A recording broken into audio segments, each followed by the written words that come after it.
Bonjour à toutes et à tous et bienvenue pour votre entretien de la matinale. La presse papier est en crise. C'est le cri d'alarme lancé par la Fédération marocaine des éditeurs de journaux qui s'inquiète d'une crise systémique qui a tendance à s'aggraver. Recul des recettes publicitaires, un marché qui se rétrécit, un manque d'implication de l'État, ce sont parmi les causes qui sont avancées pour expliquer cette crise. Et pour nous en parler ce matin et évoquer aussi les solutions possibles, nous recevons ce matin Madame Bahia Amrani. Bonjour Madame Amrani. Bonjour. Vous êtes membre du bureau de la Fédération marocaine des éditeurs de journaux et vous êtes également la directrice du journal Le Reporter. Alors, vous lancez une sonnette d'alarme, vous tirez la sonnette d'alarme sur la crise du secteur de la presse écrite. Est-ce que vous pouvez nous donner quelques chiffres pour quantifier cette crise? Écoutez, les chiffres, qu'est-ce que je voulais que je vous dise? C'est beaucoup plus le vécu que les chiffres. Il y a les chiffres, bien sûr, les chiffres sont là. Il y a le fait que les ventes ont connu des reculs allant jusqu'à 20, 25, parfois 30% pour certains organes. Mais le vécu, nous vivons une véritable crise. Nous voyons bien que les chiffres d'affaires baissent, que les chiffres d'affaires qui sont faits de deux éléments importants, les ventes et la publicité. Les ventes baissent, la publicité baisse aussi. Et donc, est-ce qu'il y a un phénomène d'accélération? Est-ce que c'est un phénomène qui s'inscrit sur à peu près combien d'années? Et est-ce qu'il y a une accélération que vous avez constatée? Le phénomène, d'abord, est mondial.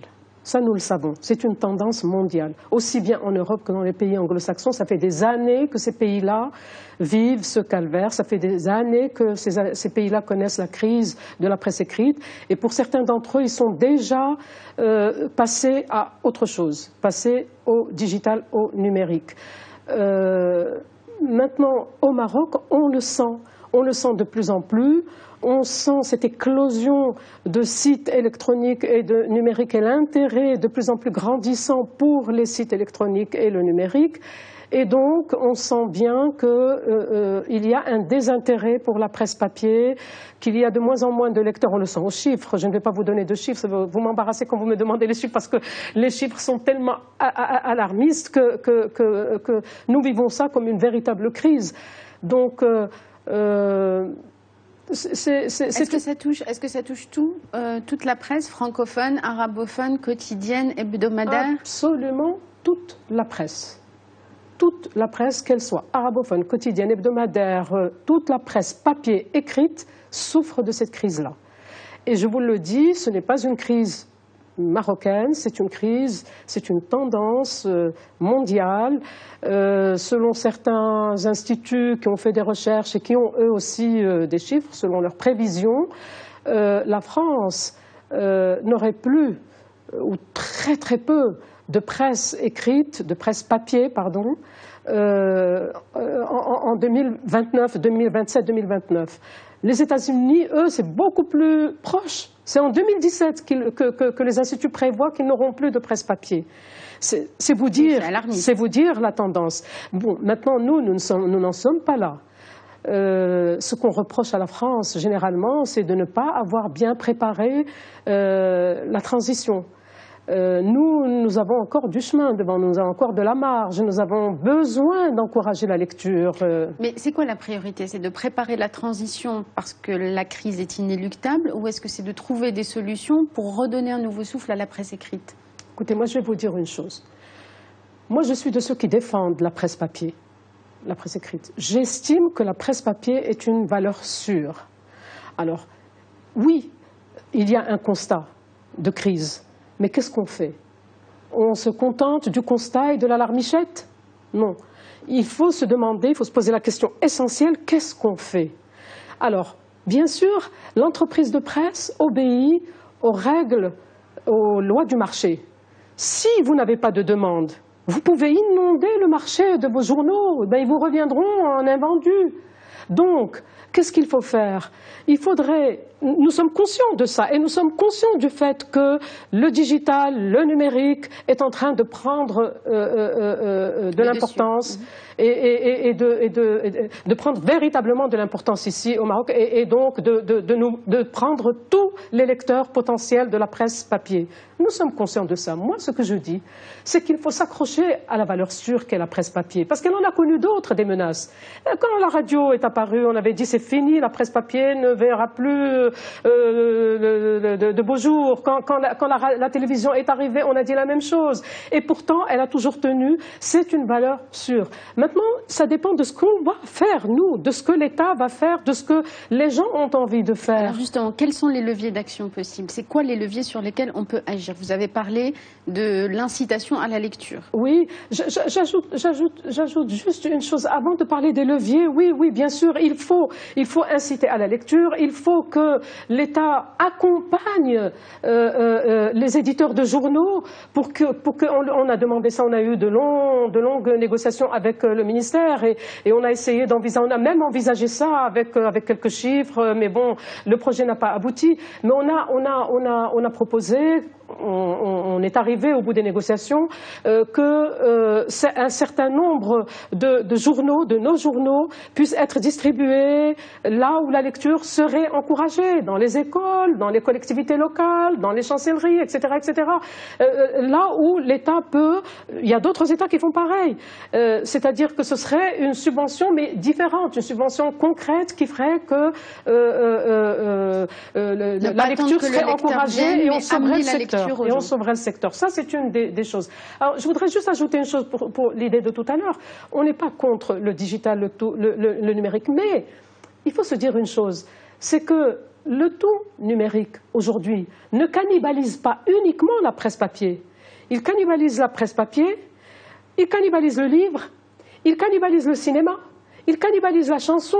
Alors qu'est-ce qu'on fait? C'est toute l'offre culturelle qui se retrouve toutes les industries. Quand je parle de ces secteurs-là, je parle des industries avec leurs emplois, avec leur. Alors quand vous avez un film qui est fait avec un certain nombre de milliers, de millions de dollars ou de dirhams, et que bien sûr le producteur attend qu'il sorte en salle pour un retour d'investissement, et que vous trouvez le film avant même qu'il sorte en salle, piraté et balancé sur Internet, vous détruisez tout le secteur. Vous faites pareil pour le livre, vous faites pareil pour la presse. Alors, quand on aura détruit toutes ces industries-là, qu'est-ce qu'on fait? Les annonceurs aujourd'hui nous disent oui, les entreprises nous disent oui, notre pub elle est mieux sur le digital, la presse papier n'est plus très bien lue, donc la presse digitale, oui.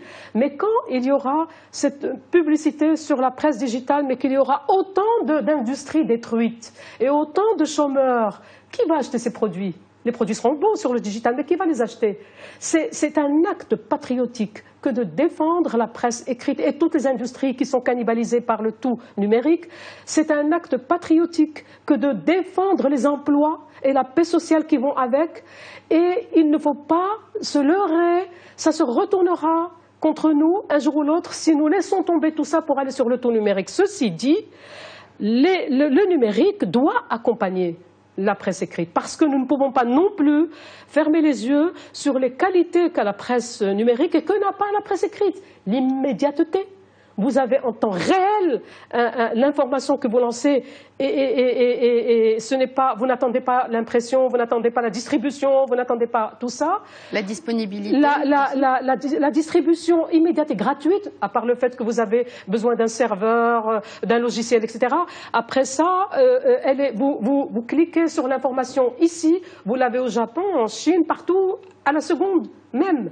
Hein, donc ils doivent être complémentaires, on a bien compris. Elles doivent être complémentaires, elles doivent s'accompagner, mais voilà. Mais il ne faut pas négliger l'importance de la presse papier, qui est une presse de qualité, qui est une presse encadrée. On a vu, il nous a fallu 14 ans pour trouver un code de la presse, hein, pour réguler la profession, sur Internet. Tout ça part en fumée, hein. Il n'y a plus rien de tout ça.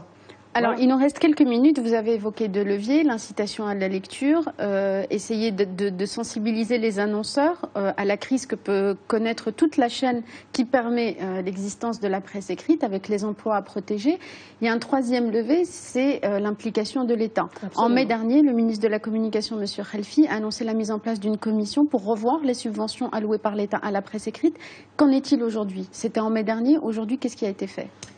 Mais écoutez, c'est vrai que le montant de la subvention a augmenté, mais ça n'est toujours pas suffisant, ça n'est toujours pas ça. Qu'est-ce que ça permet de couvrir, les subventions? Juste pour qu'on ait une idée de ce que ça permet de couvrir par rapport à des organes de presse. On avait fait faire une étude qui avait dit que ça ne couvrait pas 2% du chiffre d'affaires. Vu que, avant d'avoir la subvention, vous voyez imposer un certain nombre de conditions qui vous font faire des frais où vous perdez les 2/3 de cette subvention, de toutes les manières. Donc, tout est à revoir, il faut réfléchir à la question, il faut voir comment, parce que quand il y aura la compréhension de l'importance de sauver la presse écrite, il y aura tout le reste qui ira avec. Pour l'instant, on n'a pas l'impression de comprendre que détruire la presse papier et la presse écrite, c'est détruire une industrie qui emploie des milliers, des dizaines de milliers de personnes en allant du journal à la fabrication, aux imprimeries, au papier, etc., la distribution, etc. Quand on aura bien compris que c'est une industrie qui est menacée et que c'est l'emploi, les emplois qui vont avec qui sont menacés, là, on voudra bien s'asseoir autour d'une table et comprendre que cet argent qu'on donne à la presse, qu'on pourrait donner à la presse écrite, n'est pas un argent perdu, c'est un argent pour sauver un secteur. On a sauvé le secteur du textile, on a sauvé un certain nombre de secteurs chaque fois que ces industries-là étaient menacées. C'en est une. La presse écrite est une industrie. Et vous pensez qu'il y a une réponse possible à cette sensibilisation et à ce cri d'alarme que vous pensez? Est-ce qu'il y a des concertations encore en cours? Est-ce que vous êtes optimiste sur la suite? Oui, de toutes les manières, nous, on ne perd pas espoir. Vous savez, on est là pour ça. Hein. On est là pour tirer la sonnette d'alarme. Je pense qu'on a publié 3 ou 4 communiqués de la Fédération des éditeurs de journaux, de la FMEJ, pour expliquer ça. Et on continuera de tirer la sonnette d'alarme parce qu'on est devant un vécu. Je vous le disais tout à l'heure, je le répète. On est devant une réalité. Si vous n'avez plus de lecteurs, si vous n'avez plus de publicité et que vous êtes obligé de payer chaque mois les salaires, de sortir chaque mois des millions et des millions pour l'impression, d'où vous les aurez? Et est-ce que la presse écrite, ce sera la dernière question, parce qu'il nous reste une petite minute, peut aussi penser à amorcer une transition, comme l'ont fait certains journaux en France, qui se sont beaucoup appuyés sur le digital pour accompagner leur journal papier? Est-ce que la presse marocaine est aussi prête à ça? Je n'aime pas le mot transition, parce que transition veut dire qu'on va basculer sur le tout numérique en abandonnant la presse écrite. Je vous l'ai dit tout à l'heure, il faut une combinaison des deux. Essayer de développer le volet digital pour compléter. C'est l'erreur qu'ont fait les Français que nous ne devons pas faire. Ils se sont laissés prendre jusqu'à la fin, jusqu'à la dernière minute. Ce que nous ne devons pas faire, nous devons préparer ça, mais l'État doit accompagner ça aussi. Parfait. Merci beaucoup, Madame Amrani, de nous avoir éclairé sur cette crise que connaît la presse papier. Merci infiniment. Merci à vous tous de nous avoir suivis. Très bonne journée. Restez sur Média TV. À demain.